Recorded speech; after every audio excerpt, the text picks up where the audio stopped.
Nous en venons à l'article 28.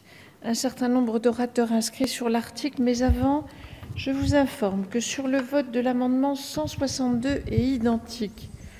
Je suis saisie par le groupe socialiste et apparenté et par le groupe de la gauche démocrate et républicaine d'une demande de scrutin public. Le scrutin est annoncé dans l'enceinte de l'Assemblée nationale. Bien, la parole est à Monsieur Juanico. Merci Madame la Présidente. Je voudrais dire que sur l'article 28, sur le détachement d'office des fonctionnaires, s'il était adopté, il aurait de graves conséquences sur la fonction publique, puisque je considère qu'il deviendrait l'outil privilégié et l'instrument d'extinction d'un certain nombre de corps de fonctionnaires. Et cela ne va pas vous surprendre, je voudrais prendre comme exemple une illustration que j'ai déjà évoquée aux questions gouvernement la semaine dernière, qui est la crise inédite que traverse le monde du sport depuis maintenant 8 mois, à travers la tentative d'évolution du statut des conseillers techniques et sportifs, les CTS.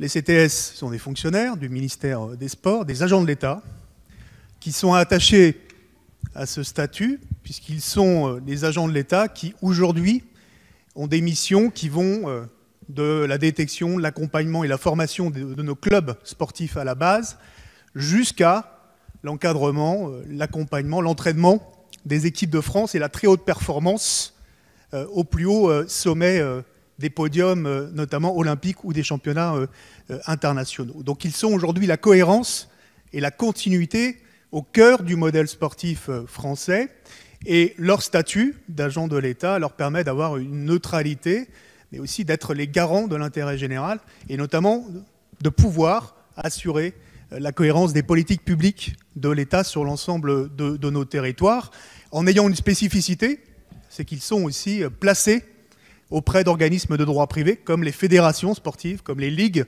régionales sportives ou les comités départementaux. Donc c'est une spécificité, ils sont à la fois rattachés au ministère des Sports, et puis aussi placés auprès d'un certain nombre d'organismes de droit privé. Il y a 8 mois, suite à la parution, ou à la non-parution d'ailleurs, d'un rapport d'Action publique 2022 qui demandait l'extinction du corps des conseillers techniques et sportifs, il y a eu, pendant l'été, la publication de la lettre plafond du ministère des Sports, et Bercy exigeait qu'il y ait une réduction de 1600 postes de fonctionnaires dans le ministère des Sports, c'est-à-dire la moitié des effectifs. Tout le monde a compris très vite que ce qui était visé étaient les conseillers techniques et sportifs. D'ailleurs, cela a entraîné la démission de Laura Flessel, et sa successeur, Roxana Maracineanu, c'est comme ça que les choses se sont passées, et sa successeur, l'actuel ministre des Sports, a d'ailleurs qualifié la lettre plafond de brutale. Mais, depuis 8 mois, elle s'évertue à la mettre en œuvre, cette feuille de route, et sans concertation, puisqu'elle a annoncé, il y a quelques semaines, l'interruption du concours de recrutement des conseillers techniques et sportifs. Donc on est dans le commencement de l'extinction, puisque sans remplacement des départs à la retraite, eh bien, le corps des CTS perdra 25% de ses effectifs d'ici 5 ans et 50% de ses effectifs d'ici 10 ans.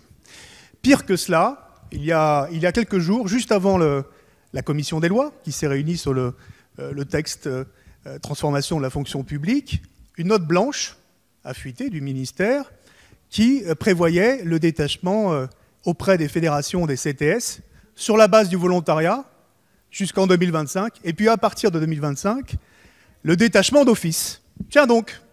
Et alors quelques jours plus tard, comme par hasard, l'article 28 était amendé par le gouvernement avec l'alinéa 11 qui prévoit qu'en dehors des cas où ils sont mis à disposition, les fonctionnaires, lorsqu'ils exercent leur mission auprès d'une personne morale de droit privé, en l'occurrence les CTS auprès des fédérations, peuvent être détachés d'office auprès de cette personne de droit privé. Cet enchaînement des faits, ce n'est pas une pure coïncidence. Donc on a l'illustration là, avec l'exemple des CTS, de ce qui pourrait arriver à beaucoup d'autres corps de fonctionnaires à l'avenir. Et c'est cet article 28 qui le permettra. Aujourd'hui, et j'en terminerai par là, Madame la Présidente, il faut savoir que cette réforme, à part la ministre, qui est la seule à la soutenir, a toutes les oppositions en face d'elle. 1400 CTS sur 1600 qui viennent d'écrire au chef de l'État, l'ensemble, la quasi-totalité des fédérations sportives qui viennent aussi d'en appeler à l'arbitrage du chef de l'État, les sportifs de haut niveau, ils étaient 400 à se mobiliser dès octobre 2018 avec les plus grands noms du sport français et qui sont venus, qui viennent chaque jour témoigner de leur solidarité auprès de leur encadrement, notamment en portant des brassards rouges, que ce soit à l'INSEP, que ce soit dans nos pôles France, dans nos pôles Espoir ou dans nos directions régionales jeunesse et sport. Une mobilisation sans précédent, mais qui montre aujourd'hui une opposition très ferme à ce que serait cette perspective du détachement d'office des fonctionnaires auprès d'un organisme privé. Et donc, je pense que cet article, il est extrêmement dangereux et il faut absolument que nous soyons mobilisés ce soir pour empêcher son vote. Merci, monsieur le député. Monsieur le ministre, effectivement, nous avons bien compris que l'article 28 sur le détachement d'office des fonctionnaires ne s'appliquait pas seulement au cas d'espèce des conseillers techniques et sportifs. Et d'ailleurs, c'est un peu notre crainte. Parce qu'effectivement, nous avons la crainte, et ça a été longuement abordé dans la discussion générale hier soir, et à l'instant par ma collègue Marie-Georges Buffet, nous avons la crainte que le détachement d'office ne devienne un outil de destruction ou d'extinction massif d'un certain nombre de corps de fonctionnaires, et en cela, qu'ils répondent à votre feuille de route, à votre boussole idéologique, qui est Action publique 2022. Et si on prend la méthode qui a été employée jusqu'ici sur la question des conseillers techniques et sportifs, effectivement, nous avons une crainte très importante que ce phénomène se généralise à beaucoup d'autres corps de fonctionnaires. Je le rappelle, juillet dernier, rapport d'Action publique 2022 qui demande l'extinction du corps de fonctionnaires des conseillers techniques et sportifs. Lettre plafond de Bercy, un mois plus tard, réduction de 1600 postes de fonctionnaires au ministère des Sports, la moitié des effectifs. Note blanche, il y a quelques semaines, du ministère des Sports, détachement sur la base du volontariat pour les CTS d'ici 2025, mais détachement d'office à partir de 2025. Donc on peut prendre tous les engagements que vous voulez ici au banc de la part de la ministre des Sports actuelle. J'en ai connu 8 ou 9 depuis maintenant 10 ans, et Marie-Georges beaucoup plus que moi, des ministres. La parole n'engage que la ministre actuelle des Sports, bien évidemment, et le gouvernement actuel. Mais pire que cela, sans attendre la concertation dont on nous a parlé tout à l'heure, et qui sera, je l'espère, enfin engagée, le ministère des Sports a annoncé la fin des recrutements par concours des conseillers techniques et sportifs dès 2019. Donc c'est une politique d'extinction du corps qui est d'ores et déjà enclenchée et engagée. Moins 25% de postes s'il n'y a pas de remplacement des départs à la retraite d'ici 5 ans, 50% de réduction d'ici 10 ans. Donc la démonstration est faite que l'article 28, il va servir effectivement aujourd'hui d'outil, d'instrument pour l'extinction d'un certain corps de fonctionnaires, comme les CTS, mais beaucoup d'autres. Vous avez entendu comme moi que pour les conseillers techniques sportifs, pour bien les situer, ce sont quand même ceux qui s'occupent en général des futurs espoirs au niveau des championnats de France ou au niveau des Jeux Olympiques. On risque de faire une entorse à la règle du détachement d'office. Les deux vidéos vous confirment ce que j'ai dit. L'État a pris un engagement qu'il ne serait pas concerné. Et d'un autre côté, on demande qu'il y ait des discussions enfin, qu'on puisse revoir peut-être la situation en 2025. Enfin, une chose est sûre, si je reprends un slogan publicitaire bien connu, c'était dit qu'il l'a dit avec son beau courrier. Voilà. Merci, Monsieur le Président. Beaucoup d'annonces dans votre feuille de route, donc on ne peut pas tous les commenter, Madame la Ministre. Mais je vais simplement évoquer ce que nous disons depuis maintenant 6 mois ici, assez nombreux, pour vous alerter sur le climat d'incertitude et d'instabilité aujourd'hui du fait que plusieurs chantiers sont conduits simultanément qui concernent les personnels de votre ministère. Le flou sur l'avenir du statut des 1600 CTS, dont la moitié sont en poste dans nos territoires.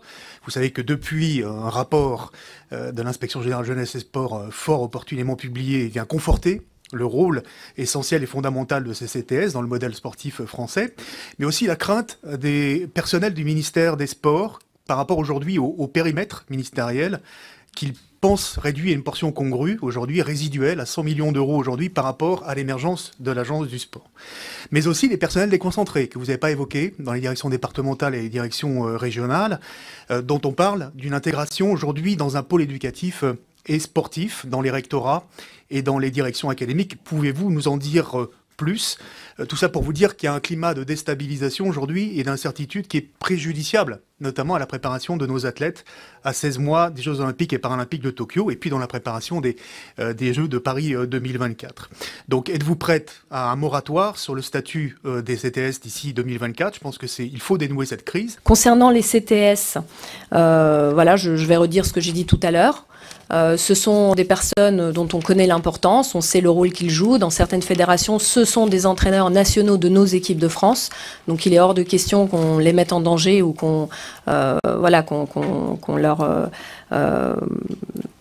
les inquiète sur leur avenir. Aujourd'hui, toutes ces personnes vont conserver leur statut actuel de fonctionnaire d'État, mais leur mode de gestion va être amené à changer. Nous allons néanmoins considérer le déséquilibre entre les fédérations, parce qu'il y a des fédérations qui ont les moyens de les assumer, et puis d'autres qui n'en ont pas. Donc voilà, nous allons considérer au cas par cas et discuter avec chaque fédération, et bien sûr prendre en compte l'avis des CTS, pour qui il est hors de question qu'ils partent, qu'on les fasse partir de leur poste. C'est pas ça l'idée. Mais on est dans une situation totalement abracadabrantesque. Alors, je vais tâcher de reprendre le vocabulaire, somme toute, bien léché de tout un chacun. La ministre, nous dit-on, au banc, indique que la loi votée, en particulier l'article 11, l'alinéa 11, dans l'article 28, c'est ça, qu'elle appelle à voter, bien évidemment, puisqu'elle l'a défendu, et que sa majorité s'efforce de défendre devant nous à cet instant, eh bien, elle ne l'appliquera pas. Mais de qui se manque-t-on? C'est une insulte. C'est une insulte à l'Assemblée délibérante qui légifère. La ministre vous dit, la loi que vous allez voter, vous, parce que nous, on ne va pas lever la main, eh bien, je ne l'appliquerai pas. Non, mais... c'est pas possible. Moi, je vois bien tout ce qu'on veut, mais on met la clé sous la porte et puis on rentre à la maison, non? Vous constaterez comme moi que certains députés sont quand même assez outrés de voir que la ministre des Sports ait pris une position, alors même que l'Assemblée nationale aurait pris une autre disposition concernant le détachement d'office.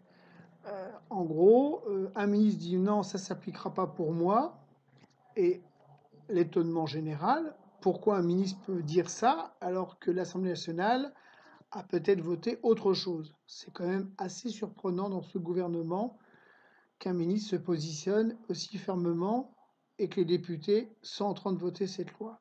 Donc, assez surprenant. Évoqué il y a 15 jours en Charente, la possibilité de confier la gestion de maisons de services au public à des mutuelles. Il a cité la mutualité sociale agricole. J'ai eu moi-même l'occasion d'inaugurer, à titre expérimental, une maison de services au public gérée par une fédération départementale de familles rurales qui accueille le public dans les mêmes conditions qu'un service public et qui pourrait faire l'objet ou bénéficier d'un tel détachement. J'en viens à la question des CTS. J'en viens à la question des CTS pour dire qu'il y a un instant, ma collègue ministre des Sports a pris un engagement que je répète devant vous et qu'elle a évidemment pris au nom de l'ensemble du gouvernement, comme je le fais à l'instant. Cet engagement est double. Elle s'est engagée d'abord à une concertation longue et elle vous a indiqué, elle le refera très certainement, et je suis convaincu que si les commissions compétentes la convoquent, vous aurez l'occasion de poser toutes les questions en ce sens. Elle le fera avec les fédérations, elle le fera avec des tiers de confiance, comme elle l'a indiqué.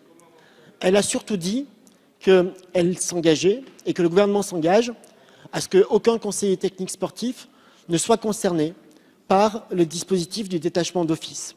J'entends, Madame Marie-Georges Buffet, lorsque vous dites l'engagement est pris, mais peut-être que dans 3 ans, dans 5 ans, dans 10 ans, un autre gouvernement pourra mettre en œuvre une autre politique.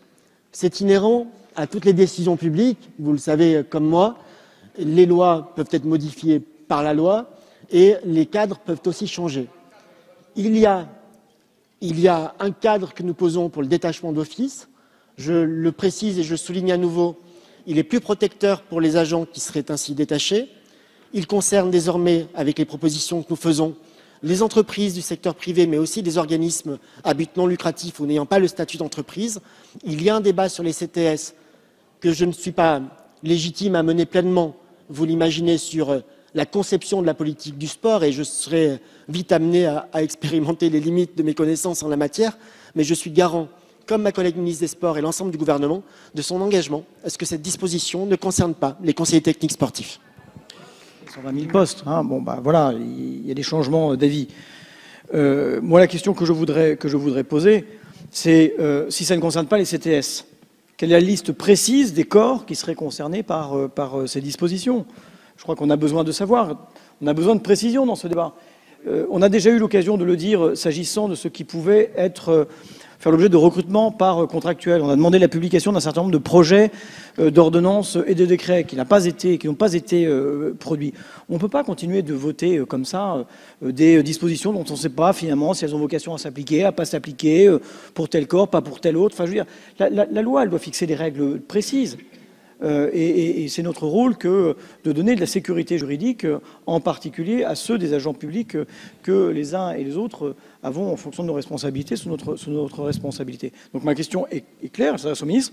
Quelle est la liste précise des corps qui seraient concernés ?